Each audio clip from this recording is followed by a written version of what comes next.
Have you ever sat in total darkness and realized that your entire life was a stage play?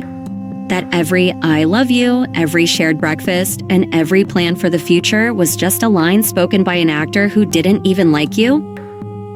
I'm sitting in that darkness right now. The only light in this room comes from the glowing screen of a laptop I wasn't supposed to find. It's 3 a.m. The house is silent, except for the heavy, rhythmic breathing of my husband, Mark, sleeping soundly in the next room.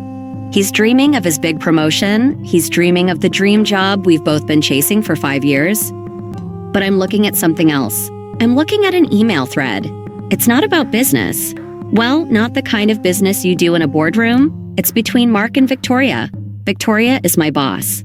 She's the woman who signs my paychecks. The woman who gave me a satisfactory performance review last month while telling me I needed to work on my visibility. The emails are graphic.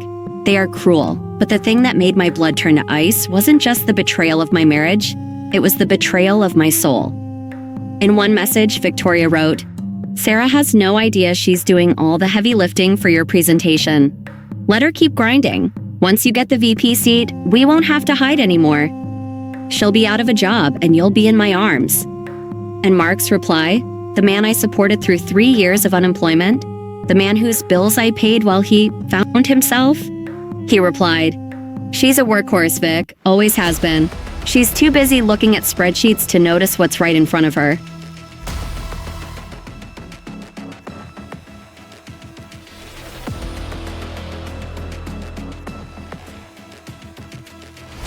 I'll keep playing the doting husband until the board meeting on Friday.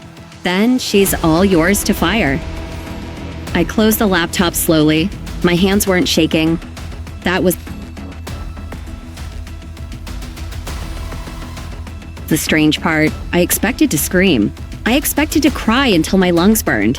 But instead, I felt a cold, sharp clarity. It was like a thick fog had finally lifted. They thought I was a workhorse? They thought I was just a tool to be used and then discarded? Mark thinks he's getting that VP of Operations seat on Friday. He thinks Victoria is going to hand it to him on a silver platter while I'm ushered out the back door with a pink slip. He's wrong. He forgot one very important thing. I'm the one who knows where the bodies are buried in this company. I'm the one who built the systems he's currently trying to steal.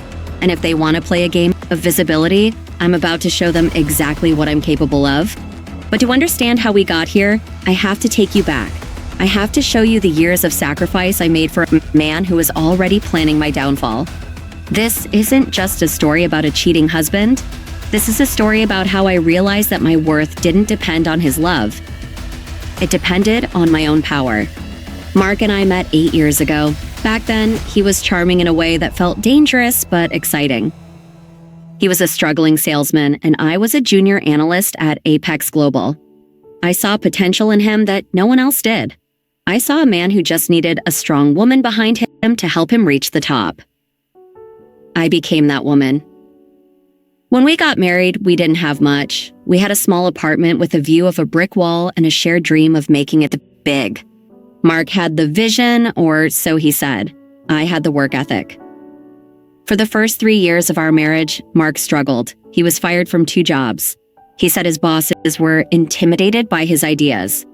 I believed him. I worked 60-hour weeks to cover our mortgage, his car payment, and his expensive taste in suits. I told him, "Don't worry, honey, your break is coming. I've got us." I was the ultimate supportive wife.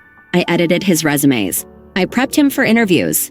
I even used my own connections at Apex Global to get him an entry-level position in the logistics department. "I don't want people to think it's nepotism," he'd said, looking concerned.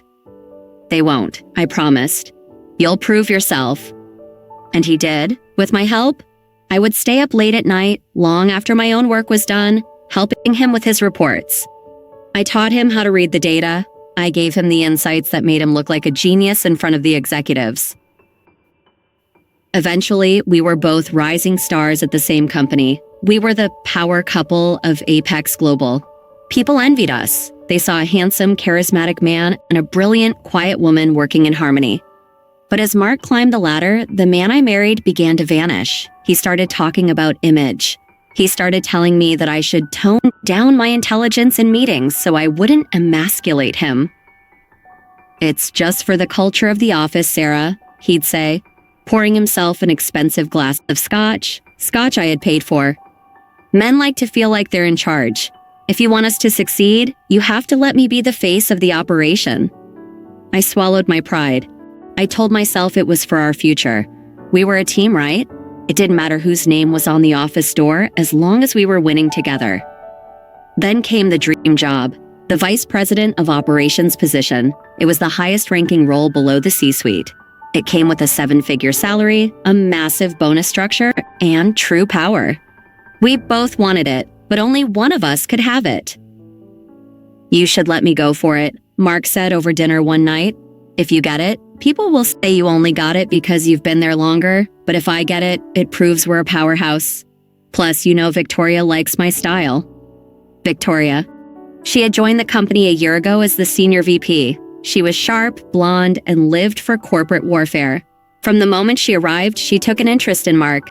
I thought it was professional mentorship. I thought she saw his potential. I didn't realize she was seeing a lot more than that.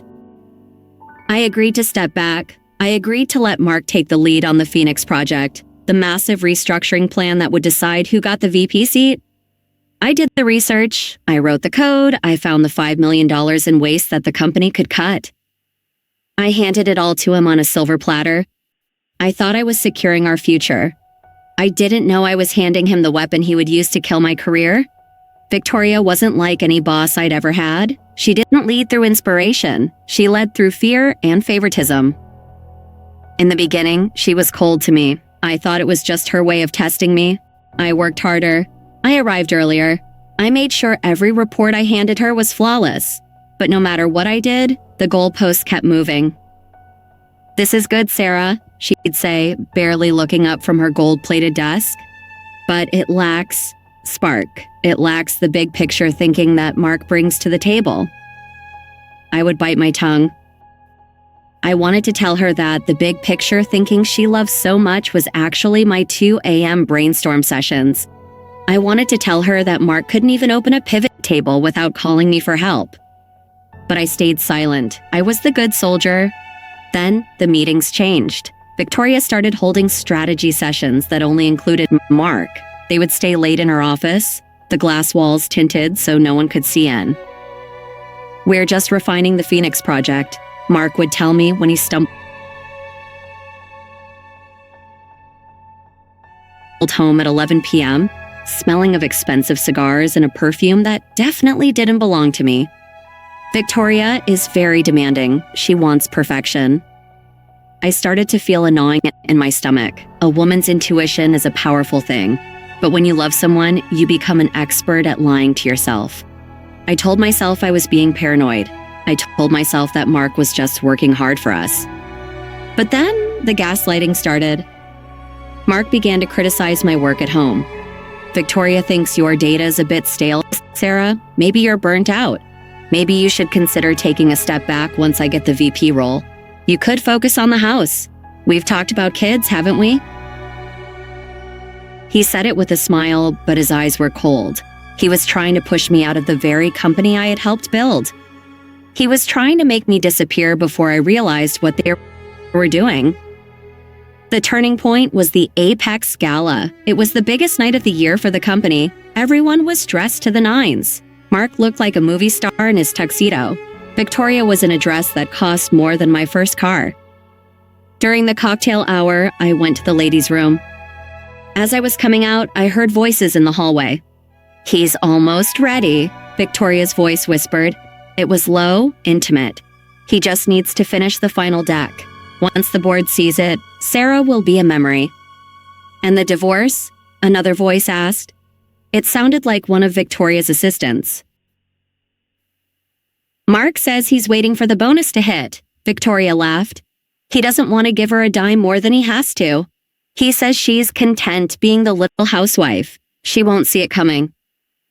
I stood behind the marble pillar, my heart hammering against my ribs so hard I thought it would burst.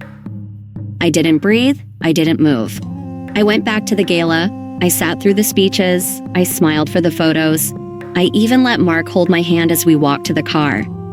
But that night, after he fell into his scotch-induced sleep, I did something I had never done in 8 years of marriage. I checked his phone. And that's when I found the link to the private cloud drive, the drive labeled New Life. It wasn't just messages, it was a plan. A literal step-by-step plan to frame me for a data breach at the company. Victoria was going to use her power to fire me for gross negligence, ensuring I wouldn't get a severance package or be able to claim my vested stock options. Mark was going to file for divorce the same day he was announced as VP. They weren't just cheating, they were trying to erase me. I sat on the floor of my office, the cold moonlight spilling across the desk, and I realized something. They thought I was a workhorse. They thought I was a tool. But a tool can be used to build a house, or it can be used to tear one down. I didn't cry. I didn't pack a bag. I turned the laptop back on. "Okay, Mark," I whispered into the darkness. "You want the Phoenix Project? I'm going to give you exactly what you asked for, but you're about to find out why they call it the Phoenix. It only rises after everything else has burned to ash." The next morning, the sun rose exactly the same way it always did. The birds chirped, the neighbor's dog barked, and the smell of coffee filled the kitchen. To the rest of the world, it was just another Wednesday. But as I stood in front of the vanity mirror, applying my makeup with surgical precision, I didn't recognize the woman looking back at me. Her eyes were harder. Her smile didn't reach her ears. She looked like a soldier preparing for a war that only she knew was happening. Mark walked into the bathroom, still rubbing the sleep from his eyes. He wrapped his arms around my waist and kissed my shoulder. A year ago, that gesture would have made me feel safe. Now, it made my skin crawl. It felt like a snake coiling around its prey. "Big day today, honey," he murmured. "Victoria wants the final draft of the Phoenix Project by 5. You're almost done with the cost-benefit analysis, right?" I looked at him through the mirror. "Almost, Mark. I just need to double-check the integration phase. It's complex." "That's my girl," he said, patting my hip as he walked away. "Precision is why we're going to win this." He still used that word. It was his favorite tool of manipulation. I drove to work in silence. I didn't turn on the radio. I just let the plan settle in my mind. When I walked into Apex Global, I felt the weight of Victoria's gaze from her glass office on the top floor. She was watching me, probably wondering if I had any clue that she was sleeping with my husband and planning my professional execution. I went to my desk and opened my terminal. First, I had to find what they had planted. If they were planning to frame me for a data breach, the evidence had to be somewhere. I spent 4 hours digging through the back end of our secure server. I used the administrative bypass I'd created 2 years ago. The one Mark didn't know existed because he never bothered to learn the technical side. And there it was. A hidden folder nested deep within the Phoenix Project files. It contained proprietary client data from our biggest competitor. If that data was found on my local drive, I wouldn't just be fired, I'd be blacklisted from the industry for life. The metadata showed the files were moved there from Victoria's private account at 11:45 p.m. last night. They weren't just taking my job, they were trying to take my future. I didn't delete the files. That would be too simple. Instead, I copied them to an encrypted external drive. Then I added a little something of my own to that folder, a digital footprint that led straight back to Mark's personal laptop. If a breach was going to happen, I was going to make sure the thief was the man who thought he was too smart to get caught. I spent the rest of the afternoon working on the Phoenix Project itself. This was the project that was supposed to make Mark the vice president. It was a brilliant plan because I had written it. It was a system that would automate logistics and save the company millions. But every machine has a kill switch. I began to rewrite the final code. I didn't break it, that would be obvious. I just moved a few decimal points in the projected savings algorithm. I created a logic trap in the integration phase. On paper, it looked perfect. But when the system actually went live, it would show a massive catastrophic deficit instead of a profit. And the only person who knew how to fix it Me. Mark would stand before the board on Friday and present a plan that would effectively bankrupt the department within 3 months. And because he didn't understand the math behind the slides I was making for him, he would walk into that boardroom with a smile on his face, totally unaware that he was holding a live grenade. By Thursday morning, the atmosphere at the office was electric. The dream job was only 24 hours away. Victoria called a meeting in the main conference room. She looked radiant. Victory suits her, or at least she thought it did. Mark sat to her right, looking every bit the rising executive. I sat at the far end of the table, the workhorse with my laptop open, ready to take notes. "The board is flying in tomorrow morning," Victoria said, her voice smooth and dangerous. "The Phoenix Project is our ticket to the next level. Mark, your presentation is the centerpiece. Sarah, I assume the final data checks are complete?" I looked her directly in the eye. "Everything is exactly where it needs to be, Victoria. The system is ready to perform." Mark beamed at me. Victoria gave a curt nod. "Good. After the board vote, we'll have a small celebration. And then, Sarah, we'll need to have a serious talk about your future role here. I've noticed some irregularities in your server access lately." There it was, the first move of the frame-up. She was laying the groundwork in front of witnesses. "I'm looking forward to it," I said, my voice steady. After the meeting, I didn't go back to my desk. I went to the one place Mark and Victoria couldn't touch, the office of Arthur Vance.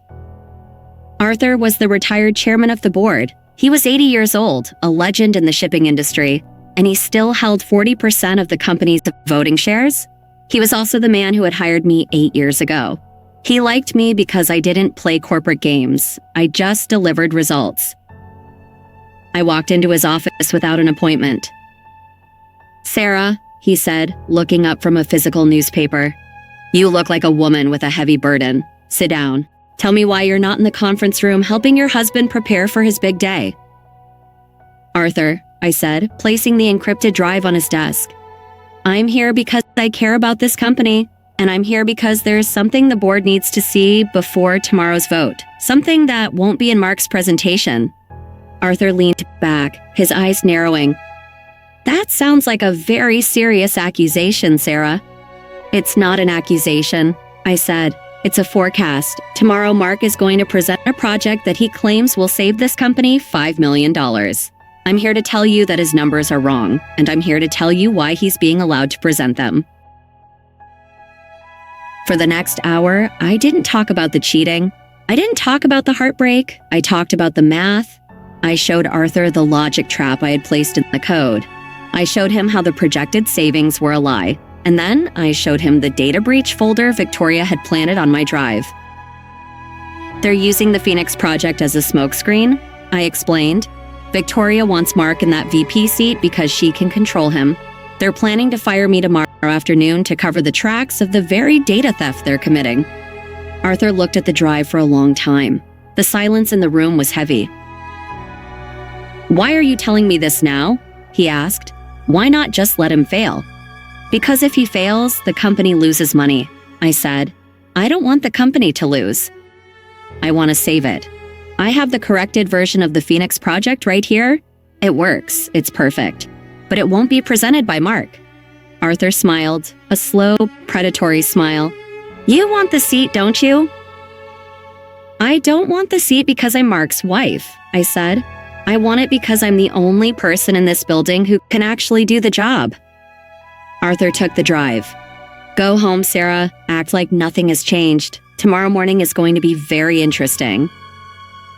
That night at home was the longest of my life. Mark was in a celebratory mood. He bought a bottle of champagne that cost $400.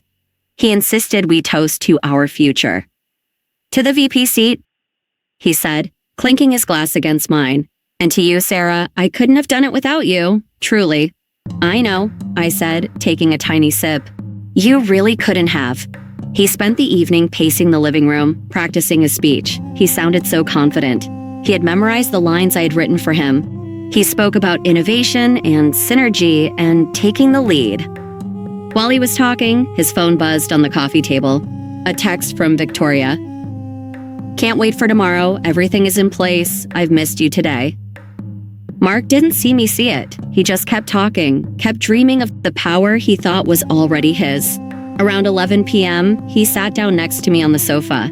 He looked at me, and for a second, I saw a flicker of the man I used to love. "You've been very quiet lately, Sarah. Are you okay? You're not nervous about the board meeting, are you?" "I'm just thinking about how much things are going to change," I said. "Change is good," he said, putting his arm around me. "We're going to be at the top now. We won't have to worry about anything anymore. You can finally relax." Relax. That was his code for disappear. He wanted me to be the quiet little wife in the background while he and Victoria ran the company and their affair in the light of day. "I think I'll go to bed early," I said, standing up. "I want to be sharp for tomorrow." "Good idea," he said. "I'm going to stay up and run the deck one more time. I want it to be perfect." I went to our bedroom and shut the door. I didn't sleep. I sat by the window and watched the streetlights. I thought about the 8 years I had given him. I thought about the debt I had paid, the resumes I'd written, and the pride I had swallowed. I felt a brief moment of sadness, not for him, but for the girl I used to be. The girl who believed that love was about sacrifice. But that girl was gone. At 3 a.m., I heard the light in the living room go off. Mark was finally asleep. I got up, went to his laptop, and did one final check. I ensured that the Phoenix project file he had saved to his desktop was the one with the logic trap. I ensured the data breach footprints were still leading to his IP address. Then I went back to bed and closed my eyes. Tomorrow, Mark was going to walk into the boardroom thinking he was a king. He was going to stand before the most powerful people in the industry and deliver a presentation that would end his career before lunch. He thought he was taking his dream job. He didn't realize he was just the opening act for mine. The sun began to peek through the curtains. Friday had arrived. The day the workhorse finally stopped pulling the carriage and started driving it. The boardroom on the 40th floor felt like a cathedral of glass and steel. The air was thin, cold, and smelled of expensive coffee and leather. At the center of the long mahogany table sat the board of directors, the 7 most powerful people in the industry. Arthur Vance sat at the head, his face an unreadable mask of stone. Mark stood at the front of the room. He looked perfect. His suit was tailored, his hair was flawless, and he had that practiced, easy smile that had fooled me for 8 years. Victoria sat to his side, leaning back with a look of smug ownership. She looked like she had already won. I sat in the back corner near the technical controls, the assistant, the workhorse. "Ladies and gentlemen," Mark began, his voice projecting confidence. "Today, we aren't just looking at a restructuring plan. We are looking at the future of Apex Global. I call it the Phoenix Project." He pressed a button and the first slide appeared. It was beautiful. Vibrant charts, soaring projections, and a promise of $5 million in annual savings. For 20 minutes, Mark spoke like a man inspired. He used every word I had written for him. He explained the logic I had developed. He promised the board a world of efficiency they had only dreamed of. I watched Arthur Vance. He wasn't looking at the slides. He was looking at Mark. Then he looked at me. I gave a microscopic nod. "And now," Mark said, his voice reaching its crescendo, "I want to show you the live integration model. This is where the Phoenix Project connects our global logistics into one seamless, automated system." He clicked the final button to launch the live simulation.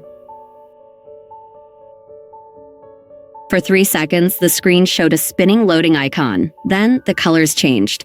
The vibrant green lines turned a jagged, bleeding red. The projected savings counter started to move, but it didn't go up. It began to spin backward. Or 5 million, 4 million, 0, negative 1 million. The room went deathly silent. Mark's smile faltered. He clicked the remote again, frantically. Just a small technical glitch. One moment. He clicked again. The screen flashed a giant, blinking warning sign. Critical deficit detected. System logic failure. "Mark?" one of the board members asked, her voice sharp as a razor. "You just told us this system was foolproof. Why is it showing a $10 million loss in the simulation? Mark turned to the screen, his face beginning to sweat. He looked like a man watching his own execution. He turned his head toward me, his eyes wide with a mix of confusion and silent command. "Fix it," his eyes said. "Do something."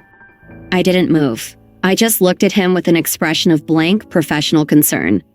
I don't understand," Mark stammered. He looked at Victoria.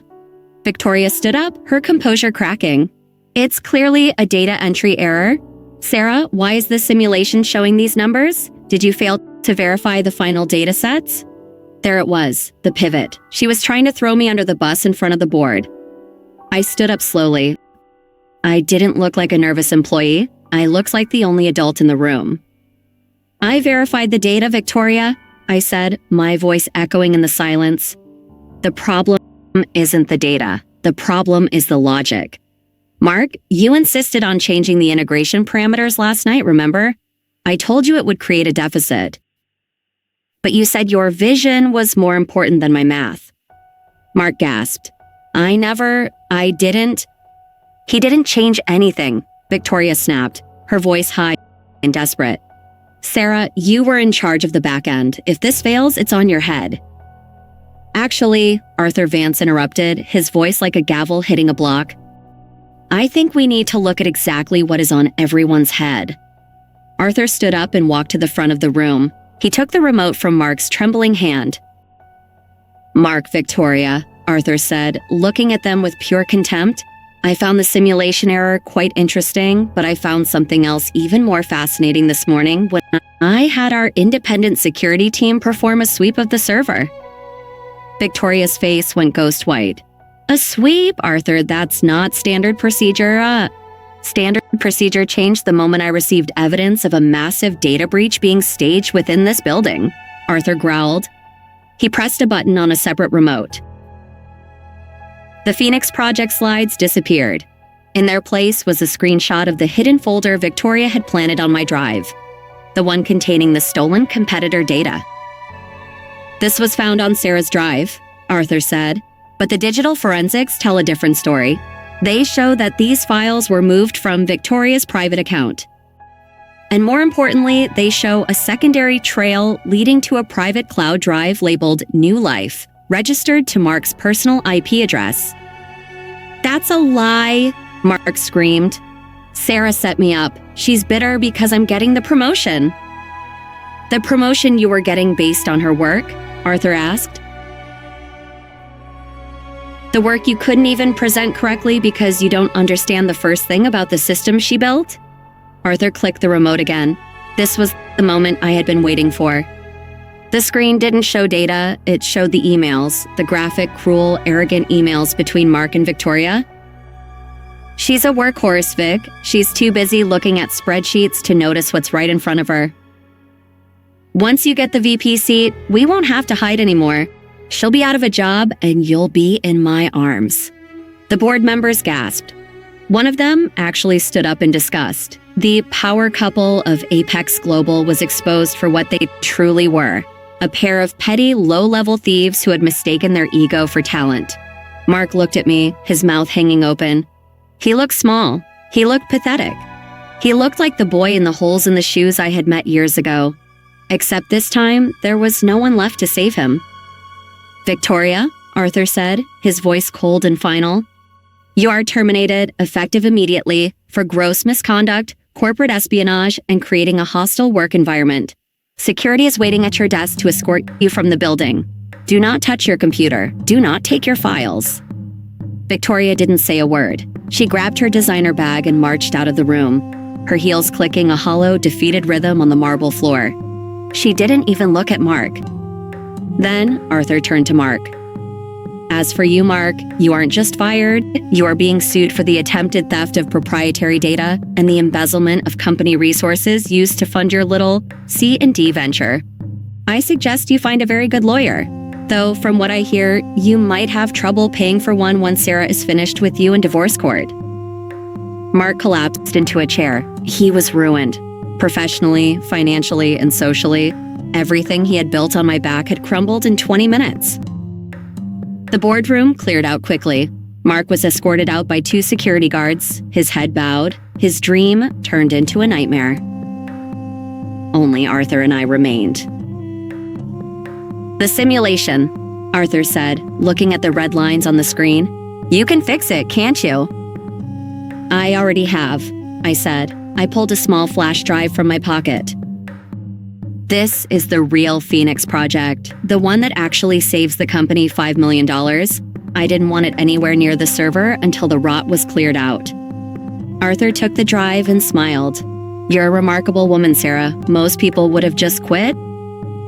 I didn't want to quit, I said. I like my job. I just didn't like who I was doing it for. Arthur walked to the head of the table. The board had a vote while Mark was screaming. It was unanimous. The vice president of operations seat is vacant, and frankly, after seeing the logic behind that simulation, there's only one person in this company I trust to fill it. He held it out a hand. Congratulations, VP. I took his hand. It was the first time in 8 years I didn't feel like I was supporting someone else's weight. I felt light. I felt powerful. The next few months were a blur of activity. The divorce was swift. Because of the evidence of his fraud and his attempt to frame me for a crime, the judge was not lenient. Mark lost the house, he lost his savings, he even lost the car I had bought him. Victoria disappeared from the industry. Her reputation was so damaged that she couldn't even get an interview at a mid-level firm. Last I heard, she was working as an independent consultant in a city 3 states away, living in a small apartment that definitely didn't have a gold-plated desk. Mark tried to call me once, 6 months after the boardroom meeting. He sounded broken. Sarah, he whispered, I'm sorry, I was stupid. I realize now that you were the only good thing in my life. Can we talk? We are talking, Mark, I said. This is the part where I tell you that my visibility has never been better. And this is the part where you realize that the workhorse is finally done pulling your carriage. I hung up. I didn't feel anger. I didn't feel revenge. I just felt finished. I'm sitting in my new office now. It's on the 40th floor. The view is incredible. I can see the whole city, stretching out to the horizon. I learned a lot from Mark and Victoria. I learned that some people see kindness as a weakness to be exploited. I learned that in the corporate world and in life, people will let you do the work as long as they can take the credit. But the most important thing I learned is this: you cannot be a ladder for someone who is planning to kick you once they reach the top. Loyalty is a beautiful thing, but it must be a two-way street. If you find yourself in a relationship or a job where your only role is to make someone else look good while they dim your light, you aren't a partner. You're a battery, and eventually you will run dry. I used to think that being a workhorse was a compliment. I thought it meant I was strong. I thought it meant I was reliable. But a workhorse is still a beast of burden. Now, I'm the one in the driver's seat.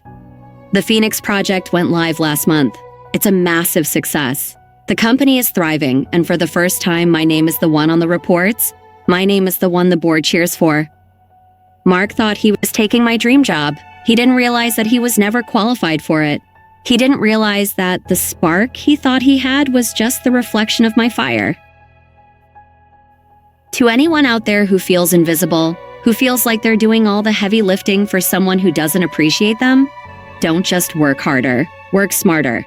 Know your worth, document your success, and never ever be afraid to let the bridge burn if it's the only way to get to the other side. They say a phoenix only rises from the ashes. My old life is gone. My old marriage is gone. My old quiet self is gone.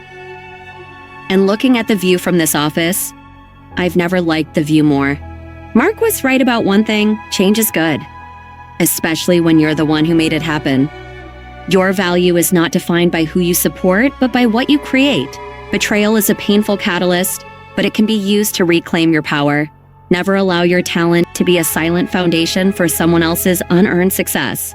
When you stop being the ladder, the people who don't know how to climb will always fall. Success is the best revenge, but self-respect is the ultimate victory.